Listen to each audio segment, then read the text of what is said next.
আসসালামু আলাইকুম এভরিওয়ান, কেমন আছো সবাই? আশা করছি সবাই খুব ভালো আছো। আজকে জুম্মাবার, সবাই নামাজ পড়তে যাচ্ছে আর আমরা তিনজন দুপুরবেলা খেয়ে দিয়ে যাচ্ছি একটা কাজের জন্য।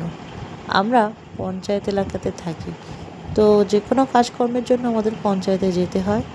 রাস্তা দিয়ে যাচ্ছি আর রাস্তার অবস্থাগুলো দেখাচ্ছি। দেখো তোমাদের বর্ষাকালে কী অবস্থা আমাদের এখানে। হেঁটে হেঁটেই যাচ্ছিলাম, একটা অটো পেয়ে গিয়ে উঠে গেলাম অটোটাতে। তো অটো করেই পৌঁছে গেলাম আমরা পঞ্চায়েতে। এই তো পৌঁছে গেছি পঞ্চায়েতে। বড় যা আগে আগে যাচ্ছে। ওখানে উপরে গিয়ে দেখলাম ভালোই ভিড় আছে, যে যার কাজের জন্য পঞ্চায়েতে এসছে এবং সেখানে যে যার কাজ সম্পূর্ণ করছে।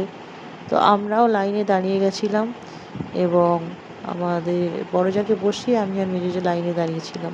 কোন কাজের জন্য এসছি পঞ্চায়েতে সেটা আমি তোমাদেরকে পরে জানাবো। যাই হোক, হয়ে গেছে পঞ্চায়েতের কাজ ওখানে সারা। এরপর যাচ্ছি বড় জায়ের মেজদির বাড়ি। ওই যে বাড়িটা দেখা যাচ্ছে, এই দেখো এখান থেকে দেখাচ্ছি যে দরজাটা খোলা রয়েছে। চলে এসছিলাম মেজদির ঘর। আমরা তিন যাই আর মেজদি মিলে ভালো করে গল্প করলাম। তার মধ্যে দেখলাম ভাই আমাদের জন্য আইসক্রিম নিয়ে এসছে। আইসক্রিমটা খেয়ে নিলাম। ওদিকে আরও একটা খাবার দিয়েছিল, সেটাও খেয়ে নিয়েছিলাম। ব্যাস ওখান থেকে ফিরে এসে চলে এসেছিলাম একটু ছাদে। দেখো আকাশটা কি সুন্দর দেখতে লাগছে। তো আমি দেখে ভিডিও না করে থাকতেই পারলাম না, ভিডিওই করছিলাম। ওই দেখো আমাদের পায়রা আছে ওখানে। যাই হোক, তোমাদের সবার আমার ভিডিওটা কেমন লাগলো কমেন্ট করে জানিও।